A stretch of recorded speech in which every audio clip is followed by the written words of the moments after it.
What's up, everyone? Welcome back to the channel. It's your boy, Shane Rowe. Guys, grab your Yardies coffee. This is, excuse me, a damn fine cup of coffee. Hit that like button, hit that subscribe button, and let's get caffeinated. I know, you want to still revel in our FA Cup victory. I get it. Me too, guys.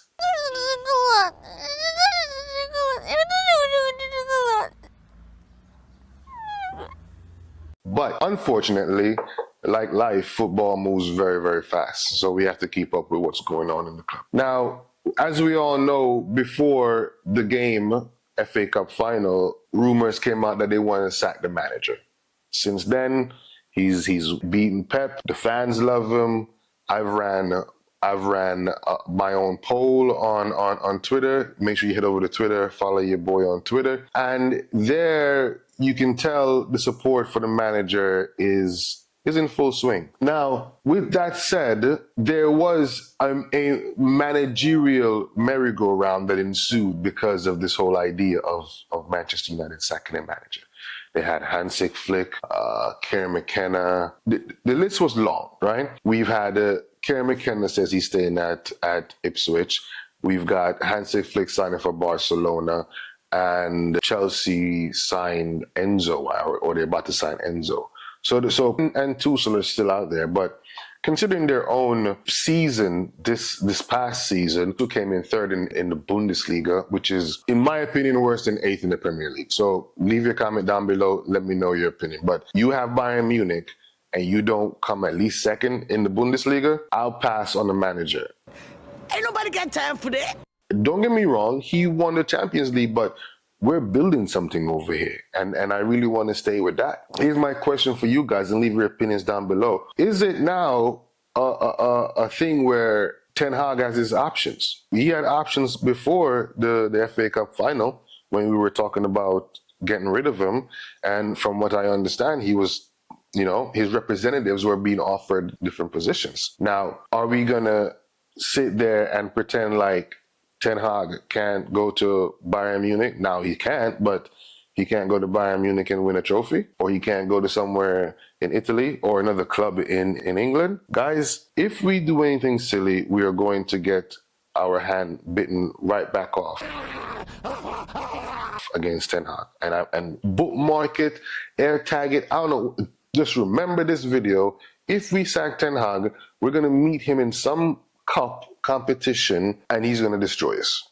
And we're going to be the laughing stock again. We're also saying that, now the reason I'm suggesting that Ten Hag is maybe weighing up his options is, again, news are coming out every 5 minutes, but there's now reports that the Ineos Group and Sir Jim has laid down a bit of ground rules for the incoming manager, or rather head coach, because we won't be having any more managers in this new age of football, right? But the new head coach is going to have to adhere to a few rules, these 5 rules that the Ineos Group has decided that we're going to live by. Let's go through these rules, and we'll discuss them as we go along, and let me know where your opinion is about each of them. It's going to be a major deciding factor going forward in the kind of club that we are, the football we play, and the managers that we sign, and the players that we sign, obviously the most important part.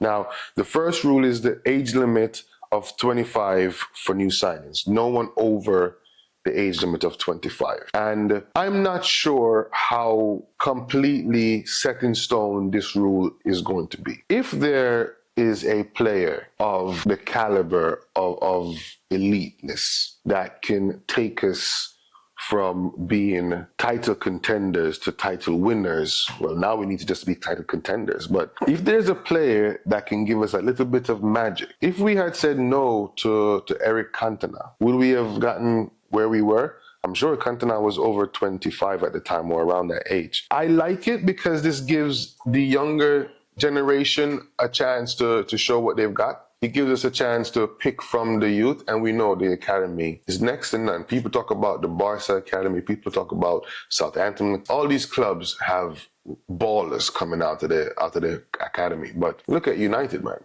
We just served up England with one of the best midfielders in a generation.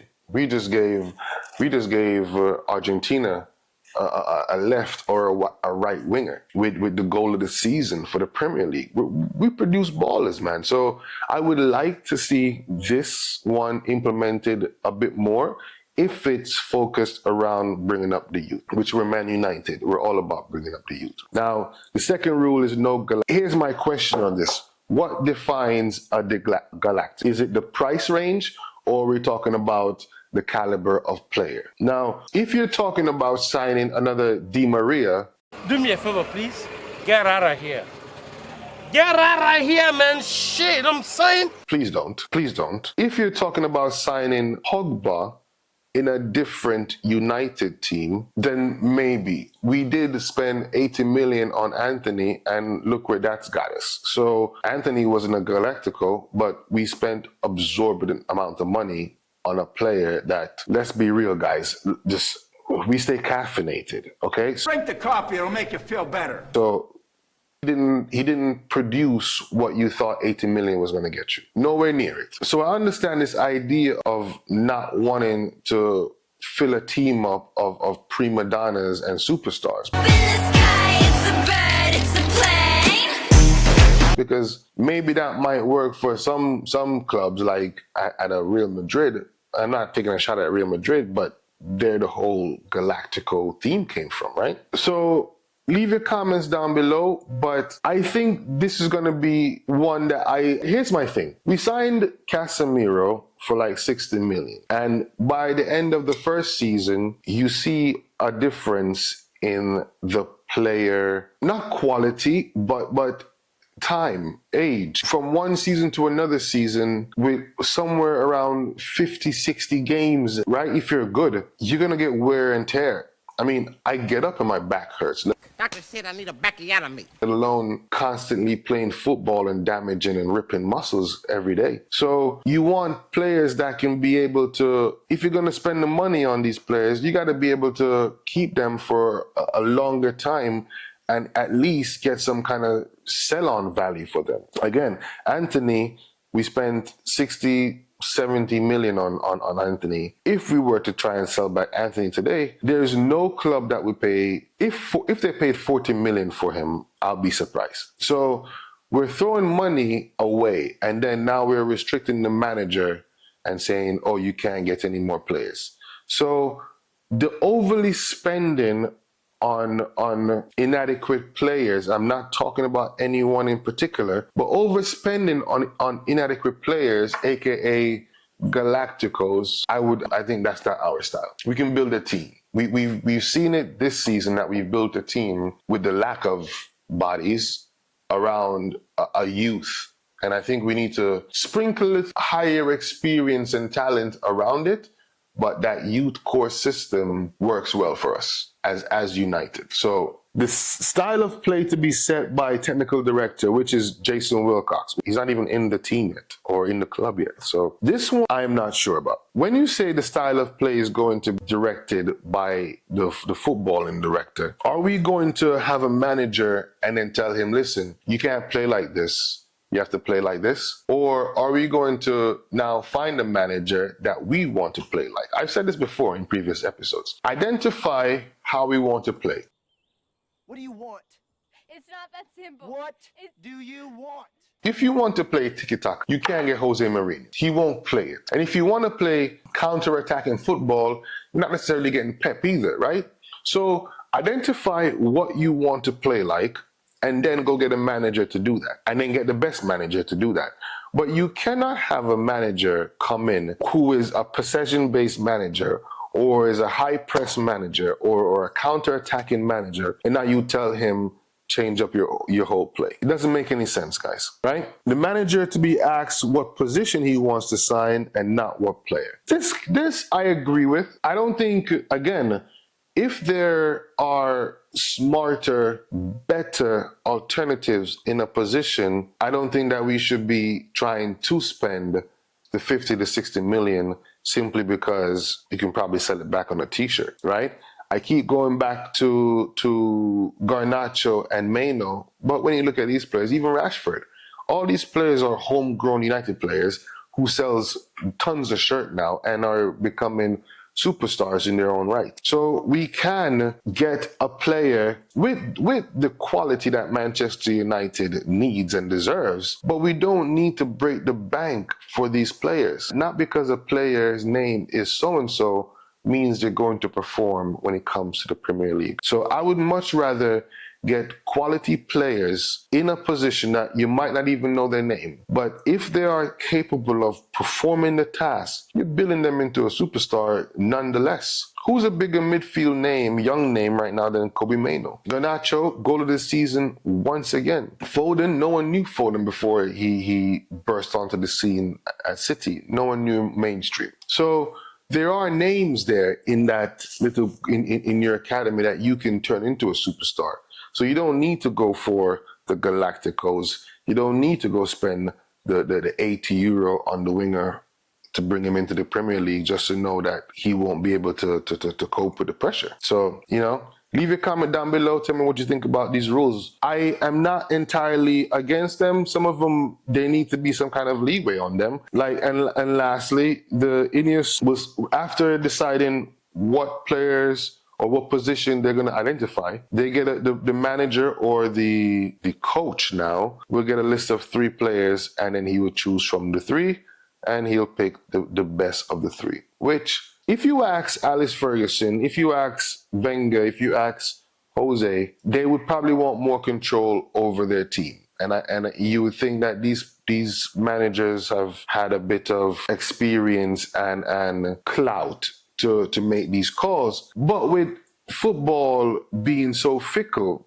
and loyalties are not the same as they used to be, players are not necessarily staying with clubs as long as they did before. And they're certainly not staying there for their entire career. It's very difficult to want to say, oh, the manager should have full control and not understand the nuance of an entire football organization. Money has to be paid to different employees on top of sending out millions of euros every week for player salary. And when players are not performing, a lot of them are not getting their pay cut, which I believe should have been one of these rules internally, that the new contracts for players need to be performance-based and incentivize performances on the pitch and off the pitch so they don't get in trouble. Or like a good conduct bonus or something like that. Now, let's look at some of the comments. Let's see what the fans have to say about it. And this fan says, fans really need to stop believing everything they hear. It's embarrassing. Okay, well, listen, it might be that these are just simple rumors, but also Ineos Group has still not come out and back the manager or not back the manager. So as much as we want to say that the rumors are just rumors, at some point Ineos has to come out and clear certain things up, right? This person says, the Mbappe item perfectly shows why most fans should not be in charge of a football club, as they seem to think that it's like playing a FIFA 21 with Monopoly money. True. This fan says, Edwin van der Sar cost $2 million. He was 35 when he signed. That's true. Gave 5 years of tough service before retiring at 40. For the money, one of the best signings ever.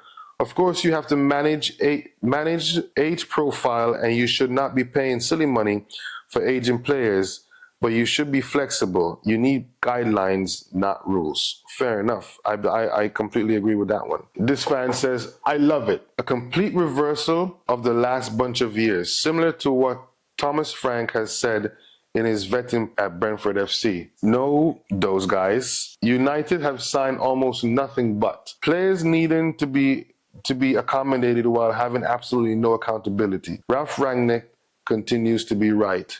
Open heart surgery. Let's see, guys. This fan says Ineos is running Manchester United like a budget airline. This fan asks, who gets the sack when it fails? Wilcox for his style of play or the head coach? I can't see ETH agreeing with this setup. Now you know why the manager candidates are puppets. Listen, this might be a hot take on it. I get what he's saying. Who are you going to sack after this whole thing fails if the style of play that you want to play is not very successful? If we're so fickle and we're going to get rid of the manager after a really good season and then one poor season, where's the third one? We need the variable, right? So I don't know. I'm just a fan, guys. I'm just a fan.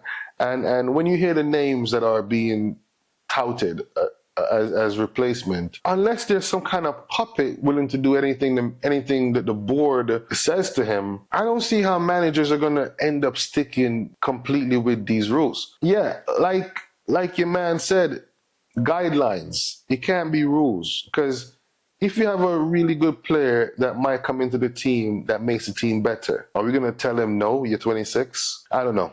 You guys have your say. But like the video, comment, and don't forget to subscribe, guys. Thank you for watching. God bless you, and GGMU.